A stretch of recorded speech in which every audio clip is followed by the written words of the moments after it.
Hello बच्चों, कैसे हो आप लोग। आज इस वीडियो में मैं आपके साथ डिस्कस करने वाला हूं मुंबई यूनिवर्सिटी के थ्रू कंडक्ट किए जाने वाले एग्जामिनेशंस एंड साथ ही साथ जो उसके आउटकम्स आते हैं यानी कि जो रिजल्ट्स आते हैं उसके बारे में इस पूरे वीडियो में हम डिस्कस करेंगे। जैसे कि रिसेंटली नवंबर 2022 में मुंबई यूनिवर्सिटी के थ्रू कंडक्ट किए जाने वाले जो 7th 5th के एग्ज़ाम्स थे, वो एग्ज़ाम्स के जो आउटकम्स आए थे वो बहुत ही ज़्यादा वर्स्ट आउटकम आए थे, जिसमें नंबर ऑफ़ द बच्चे को 80 लगी हुई है, यानी कि नंबर ऑफ़ द बच्चे फेल हो गए हैं। ठीक है, ये सबसे बोलते हैं ना वास्ट एक रिजल्ट्स था बच्चे लोग के लिए और पूरा मुंबई यूनिवर्सिटी के लिए, क्योंकि इससे पहले यानी कि बिफोर पेंडेमिक या प्री पेंडेमिक के टाइम पे ऐसा कोई भी सिचुएशन नहीं दिखाई दे रहा था कि बच्चे इतने लेवल पे फेल हो जाएंगे या नंबर ऑफ़ द बच्चे फेल हो जाएंगे। ठीक है, जिसमें आपके TY BA, TY BCom और TY BSc के बच्चे आते हैं जो कि सेम 5 का एग्ज़ाम 2022 नवंबर मंथ में दिए थे। एंड जो उसका आउटकम आया था, जैसे कि अभी रिसेंटली TY BA का और TY BSc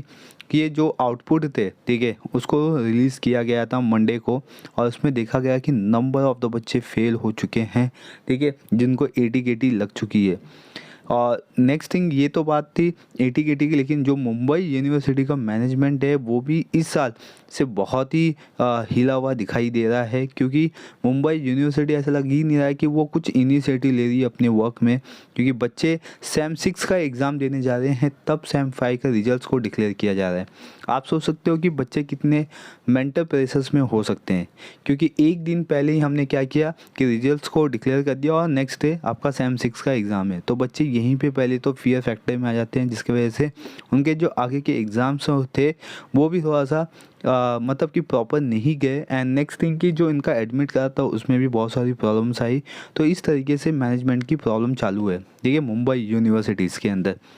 तो यहाँ पे जो प्रिंसिपल्स है उन्होंने भी मतलब अपना स्टेटमेंट दिया हुआ कि जो इतने रिजल्ट्स गिरे हैं नीचे, क्योंकि पहले ऐसे बहुत ही रेयर अपना आउटपुट आता था जिसके अंदर मतलब 90% बच्चे पास होते थे। 10% जो बच्चे थे जिन्होंने पेपर्स नहीं लिखा होता था या जिन्होंने प्रॉपर आंसर नहीं दिया होता था, उनके मार्क्स सिर्फ कटते थे और उनको 80 लगता था। तो यहाँ पे जो प्रिंसिपल है उन्होंने कहा कि ये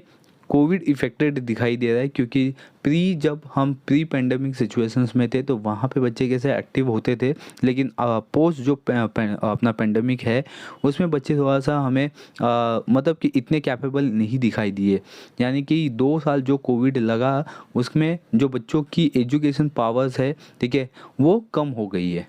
जिसकी वजह से नंबर ऑफ़ द बच्चे ने क्या किया हुआ है, यहाँ पे आप देख सकते हो कि उन्होंने पेपर ही नहीं लिखा हुआ है, पूरा ब्लैंक दे दिया हुआ है पेपर्स। ठीक है, कुछ बच्चों ने कुछ क्वेश्चंस के आंसर्स लिखे हैं लेकिन वो प्रॉपर क्वेश्चंस के आंसर्स नहीं हैं यहाँ पे।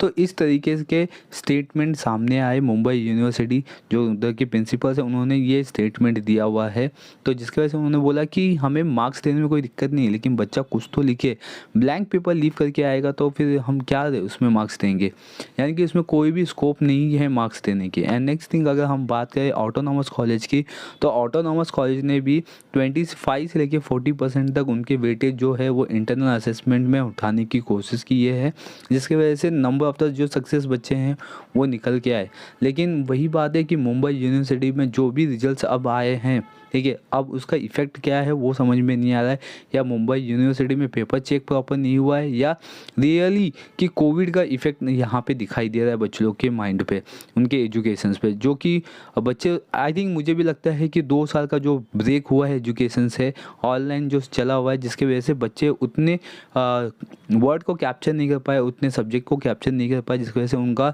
एक माइंड आउटपुट नहीं दे पाया। लेकिन एग्ज़ाम के टाइम पे सब बच्चे रेडी हो जाते हैं एग्ज़ाम देने के लिए, कुछ भी, ठीक है, एट एनी कॉस्ट वो अपना प्रिपरेशन स्टार्ट करते हैं, वो दिन रात नहीं देखते। लेकिन यहाँ पे जो स्टेटमेंट आया उसके बेसिस पे पेंडेमिक को यहाँ पे इफेक्टेड समझ के चल रहे हैं हम लोग, ठीक है, जिसका बेस लेके चला जा रहा है यहाँ पे कि ऐसा आउटपुट पहली बार आया हुआ है। ठीक है, तो लेट्स सी देखो क्या होता है, क्योंकि अभी तो आपने सेम 6 के भी एग्ज़ाम्स दिए हुए हैं। इन फ्यूचर अब देखते 1-2 महीने के बाद जो उनका आउटकम्स आएगा, रिजल्ट्स आएगा, उसमें क्या दिखाई देगा हमें कि 33 से या 36% डिक्रीज़ होगा और या इंक्रीज़ होगा। ठीक है, मतलब कि बच्चों को और एटीकेटी लगेगा कि बच्चे सारे क्लियर हो जाएंगे, क्योंकि यहाँ तक अब तक समझ में नहीं आया कि एटीकेटी के एग्ज़ाम्स कब होंगे, सेम 5 के, और उनके जो TY BA, TY BCom और TY BSc, ठीक है, अभी तक TY BCom के रिजल्ट्स को डिक्लेयर नहीं किया गया है, ठीक है, बहुत सारे कॉलेजेस के अंदर। तो अभी भी बच्चे वेट कर रहे हैं, अगर उनको मिल भी गया है तो उनको ये नहीं मालूम कि उनका एटीकेटी का एग्ज़ाम कब होगा, राइट। तो चलिए, इस वीडियो में बस मुझे आपको इतनी ही अपडेट देना था। मिलेंगे नेक्स्ट अपडेट वीडियो के साथ, बने रहिए चैनल पे। Thank you for watching.